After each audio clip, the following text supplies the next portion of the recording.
I meant to ask you this earlier, but obviously before you came over in the trade, you had in a bigger offensive role with Devin out, and you were kind of expanding. Is that what you expect maybe here to have that larger offensive share here as well?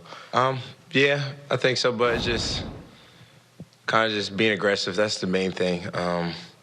We got a lot of guys to go play, but I just, whatever happens, we'll play. Whatever play we run, I just try to be aggressive and try to make a play each time. I feel like I'm capable of. I just work hard and just try to trust my game.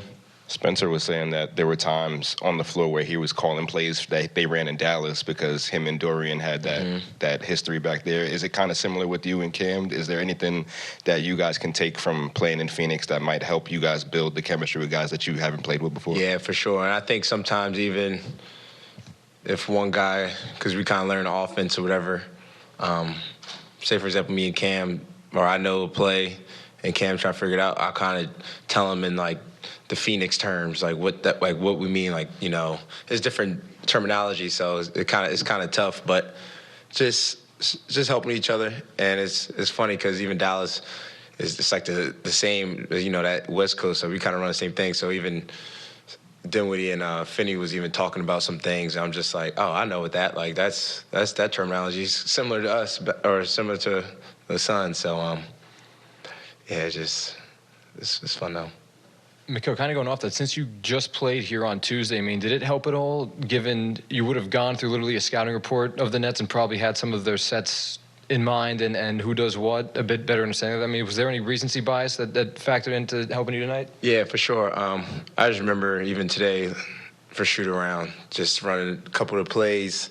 I just remember watching them, what plays they run with the big in a corner, and they run a little step-up action, We call it different. They call it different, and I need to stop saying that. I'm sorry. I'm gonna get it out. But they call it different at Phoenix. But just know some of these sets, which is what was helpful because we played them. But man, I'm telling you, coach say a couple of things. I'm looking at him what? I'm looking at Dinwiddie what am I supposed to do? But everybody been helpful, man. If I get confused or something, teammates help me. So. It's great. I was just going to ask, defensively, you guys played great all four quarters. What do you chalk up the fourth quarter offense kind of stalling out a little bit to? Probably just got to be better. Let's see. Yeah, just got to be a little bit better. Probably start of the fourth and just continue to go. I feel like some of the shots even late look good, in and outs. Just good looks, though. We're getting good looks. Just sometimes you can't control that. Just they look good, they don't go in. Just try to get a stop, and I think we didn't let that deflate us when we was missing shots, and we was, holding our own in that fourth. I just want to ask you, looking ahead to Monday now, the Knicks, going to be a whole bunch of, I guess, some of your college mates and everything. Have you guys talked about that at all yet? And, three is in the same, was it three of you now in the same city, I guess? Yeah, three of us. No, we ain't talk about it yet, but I knew when I got traded, I saw that we played Knicks, and I was like, okay, I'm going to see these boys early. So I'm excited, man. I'm really excited. I ain't seen them guys yet. I'll probably end up seeing them guys this week or something. But, on that court, though, I love them boys, but when it's on the court, I don't like them, so. Mikal, we saw the celebration on Tuesday night when you were with your former team. Now we see it, and it feels a little different for us. Do you have a name for the finger pointing? Where does that stem from? Because the broadcast, the fans were all loving it. Yeah, I'm happy. I'm happy you guys like us. This is one of my favorites. No, so I actually got that from. It's the first time somebody really asked me where I got it from. I've been waiting to explain it where I got it from. So I got it actually from the Padres. So every time they would get a double or more, they'll look at their little sideline, the bullpen, whatever, and their dugout, and they would just point and just head turn. And I got in a big little baseball phase. I watch the Phillies all the time, so I'd be locked. And I'm a big fan of Manny Machado, so watching him getting doubles and stuff like that, I'm just watching the game, and I see him just point and just turn their head, and I'm just like, I might add that. I might add it in my own little three-point way. And, it's stuck. Just happy I'm making threes so I can do it.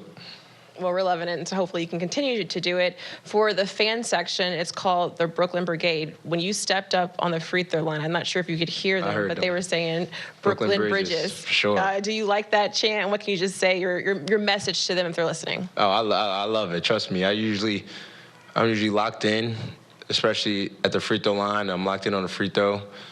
But then just hearing that chant, I was like, oh, I kind of wanted to join in, kind of like want to make them yell louder, but I'm so locked trying to make the free throw. But it was dope. People was already saying Brooklyn Bridges when I got traded, so I already knew that was gonna be a little nickname because I like it. It's dope. And then them chanting it was really cool. When Spencer hits that shot at the buzzer, just what's going through your head? Do you think it counts? Do you think it's going to OT? And then what do you feel when they wipe it off? I thought he just let go of it. Personally, I was like, oh my God, he saved me for that missed layup. Like, thank you. Let's go get an OT. And then, then when they called it off, it was just like life. I'm like, here we go, bro. I'm like, here we go. Just gotta wear the L and just learn from it and get ready for the next one. You were pretty aggressive with Harden, picking him up, most of the length of the court. What was the approach, the mentality you wanted to bring to that? The coaches, man, they was, when we watched film, the first thing they said going over to scout, we're like, we're going to pick them up full court. Like, they looked at me, I was like, okay, I like this energy, like, hell yeah. And I was ready for it. So just the coaches doing that kind of even confidence-wise on defense, they give me confidence. I know I could play defense, but them knowing it and putting me in situations like that was really dope. You and Cam obviously are very versatile defensively, and now you're playing alongside Dorian and Nick, two guys who are very high-level defenders, and even Spencer, who has some size at point guard. Can you just describe the feeling out there defensively of having all those guys together, and what's that like for you? Yeah, being able to switch, a lot of presentation, being in the shifts. We're all active, long arms, all tall, so it's tough for the defense. For the offense that's just about to drive, just seeing that that wall, because we just got long arms and active. So, when we saw the lineup, I'm like, I like this because we all can switch, we all going to guard, and it's all gonna be tough on them. So, it's dope.